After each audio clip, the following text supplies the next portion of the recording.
I'm HybridFoxKid, and welcome back to Glacious. This episode here is the finale episode of the Nations SMP, and instead of tying up all loose ends, because pretty much everything is done in my base, I thought to have an episode where I sit there and talk about what I've done in the base and what I've achieved and stuff like that. So just me rambling on pretty much. But since I can never really collect my thoughts properly, I thought instead of having a very choppy walkthrough video of me walking around my base, I'm gonna do some post-commentary while I just got a video of me walking around my base looking at everything from the outside. So I'll throw us into that and I'll be back when I'm all done with the rambling. And here we are, the post-commentary talky bit where I just explain everything that I've done in my base. So I've really loved Glacious. Glacious was a massive passion project for me because, as I've stated throughout pretty much the entire playthrough of the Nations, I have never done an ice base, I haven't played much of Minecraft, and I'm very I want to do this one thing and I want to make it big. The one problem with that is I discovered that I bit off more than I could chew with this base. I struggled to get all of this done within the time frame, and yeah, it was really tough, but I must say I got to a point where I was like, oh, I could end the season now, I could stop doing all this work, but then I sat there to myself and thought, okay, I have to get this done, because if I look back in 5 years, I'm going to be ashamed that I wasn't able to complete this whole area, and if I were to just knuckle down, get it all done, I'll be really proud in the next 5 years or so. When I look back, I can gladly say, yes, I finished that, and I'm proud. But yeah, that's just a little nitpicky about Glacious. I absolutely love this. I love the area. One thing I'm going to say, I never want to work with snow again. I love snow in Minecraft, it's amazing and it's so pretty, but oh my god, the amount of layering you have to do if you want to make the place look even and nicely lit up. Because the main reason why I decided to do layered snow, because I didn't end up doing that at the start of my series and it ended up changing halfway through, was because if you put a light source down on a pathway, because I have pathways everywhere, the light would just stretch far enough to melt the edges of the snow. Granted, I could change that by having the pathway be 5 wide instead of 3, but then the entire place would have been covered in just pathways, even though it technically already is, but that doesn't matter.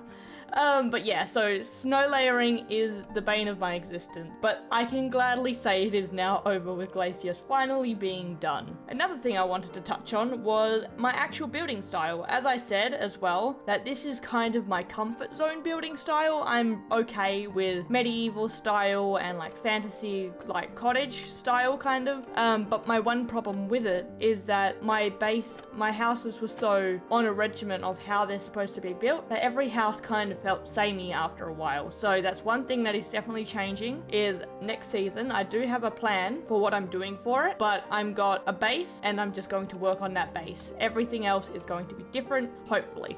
Hopefully I can stick to this. It's going to be different, so it's not all the same kind of feel. But yeah, that's another little nitpicky thing. When I originally started Glacious in the first episode, I'm pretty sure I stated I wanted to make the place feel busy, and I wanted to make it feel cluttered, wherever you look there is something there.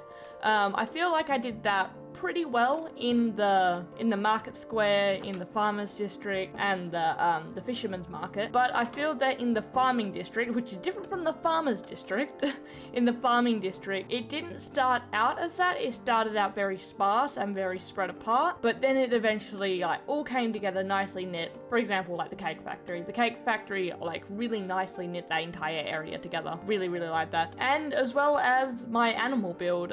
If you guys haven't seen it, I have a giant ice fox living under that giant mountain that I built. Well, it's not a personal mountain, I did not build it. I put snow blocks over it. That's as best as I could do. But you'll probably see it somewhere in the video, probably not when I'm talking about it, but you'll see it eventually. There is a giant ice fox sleeping underneath Glacious, and that gives Glacious a little bit of lore, being that it's a beautiful place, but the inhabitants that originally came from Glacious does not like people and wants everyone dead, so there's joys of that. And the one last thing I want to talk about is my zoo. Oh my god, the zoo was not the most difficult thing I've ever done. There's plenty of harder things to do in Minecraft, but it was one thing that took so long to get done.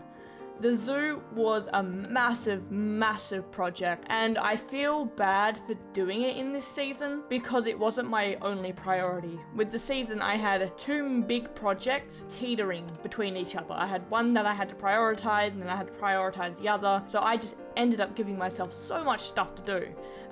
But it's done, it's finished. I am so proud that I was able to get the zoo done. There's so many mobs in there, and oh my god. You probably noticed throughout the series I did have mobs that I ended up taking out, for example like the end mobs and stuff like that. That was purely because I did not have the time to go out and get all of those mobs, and maybe I might have a end area in the next season. Maybe, I don't know. We're just gonna have to wait and see. Overall, I think I succeeded in what I wanted to achieve. Like, it came to my vision pretty well. Granted, I didn't have anything mapped out or laid out. I just said, I want an ice base, I want to make it look medieval, and I'll chuck anything where I feel it fits. So I think I did pretty well. I'm kind of happy with how it all turned out. And with that, we're gonna send Glacious off, and we're going to be going to bigger and brighter things for next season. So we're gonna throw us back to past commentary hybrid, and yeah, we're gonna jump into what we've got planned for the rest of the episode. And with that talky segment done of me going over everything I did in the server and all my thoughts and feelings on how this went,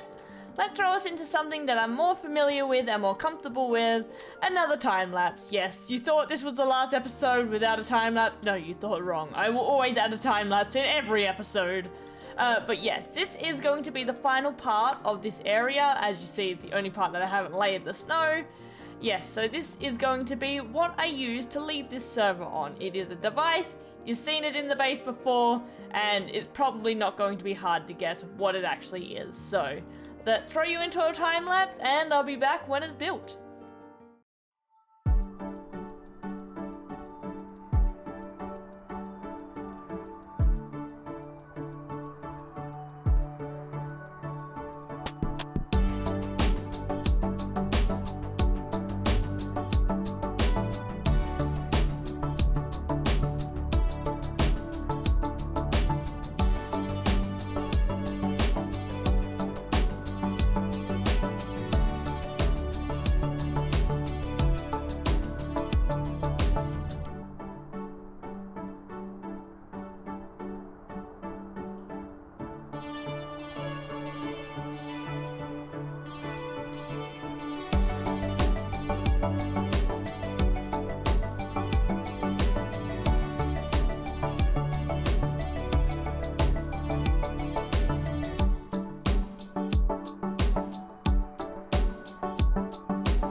Is the vessel that shall carry us away from Glacious and onto other lands. I am currently on top of the chicken coop because there is no good way to look at it from the bottom of the area, so I thought I'd get a little bit of height and just have a look at it from this angle.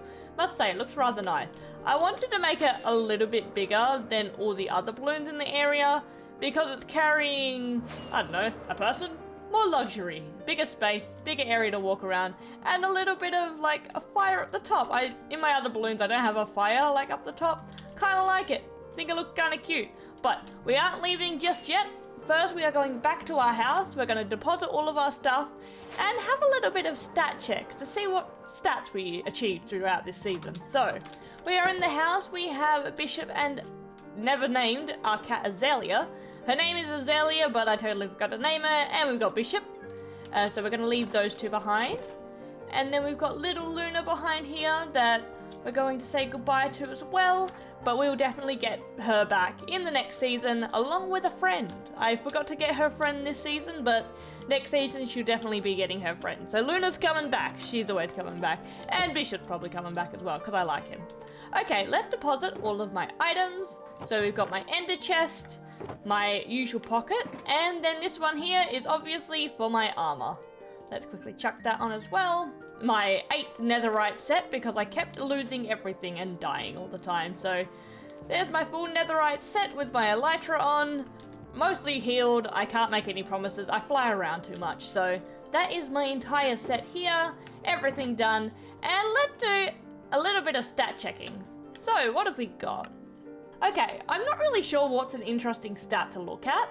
Distance by elytra is 6,096 kilometers. I don't know how to gauge that out of like Minecraft blocks. That's a fair amount. I do way too much flying in this game. Games quit, 818, that's a fair amount.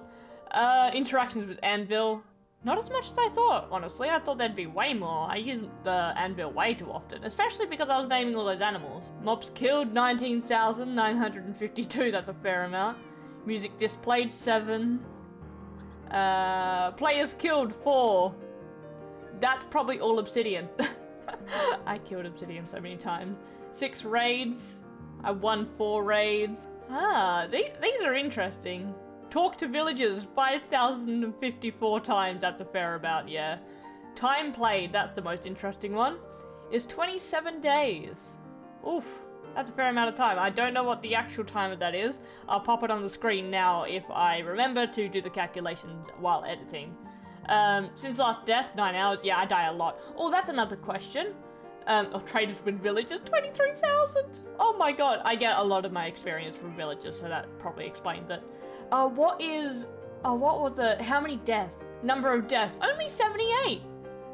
That is not as big as I thought. I thought it'd at least be in the hundreds. Oh, only 78. Now I'm debating whether I should round that up to 80. No, I shall not. That's a fair amount. Okay, let's jump over from general to items, and let's see what my most mine is. Definitely snow. Yep, I was gonna say, I'm already calling it, it's gonna be snow. 143,154. Whew, that's a lot. Surprisingly, I broke a lot more stone than I did sand.